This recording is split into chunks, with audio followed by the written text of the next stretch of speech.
Wanafunzi katika shule za umma na shule za kibinafsi walikuwa wakiwania nafasi 55,625 katika shule za kaunti zilizojulikana hapo mbeleni kama shule za mikoa.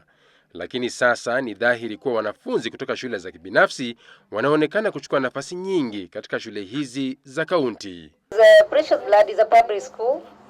It's one of the schools that a lot of our children would like to attend. So when we have only 3 from public, that is disastrous. Kwa mfano, kulingana na Wizara ya Elimu, wanafunzi 139 walijiunga na shule ya Precious Blood Riruta, huku 3 pekee wakitoka katika shule za umma, huku wanafunzi 136 wakijiunga kutoka shule za kibinafsi. Vilevile, kati ya wanafunzi 184 waliojiunga na shule ya wasichana Buruburu, 177 ni wa kutoka shule za kibinafsi, huku wanafunzi 7 pekee wakiwa ni kutoka shule za umma.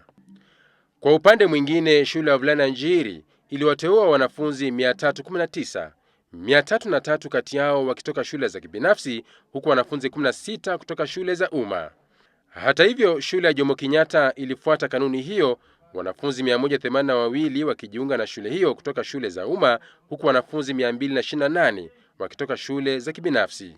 Wakati huo huo, Wizara ya Elimu ilikuwa imefanya sampuli ya shule 13 zilizokuwa na wanafunzi 2,537, kati yao 2,016 walikuwa wametoka shule za kibinafsi, huku wengine 521 kutoka shule za umma. This we are doing an analysis. We would want to believe that there was a system failure in transfer of information. And I can tell you, if we look at their allocations were very clear. We are doing an analysis as a ministry. If there were interference with the system, then the officers who are responsible will be asked to take responsibility. Haya yote yakidhihirisha wazi kwa usawa huo haukutiliwa maanani wakati wa uteuzi wa shule.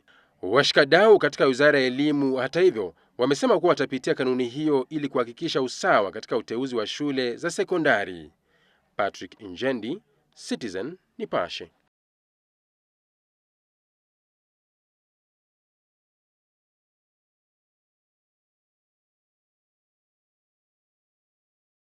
Blood Riruta, the #1 girls' school in Kenya, admitted 139 girls.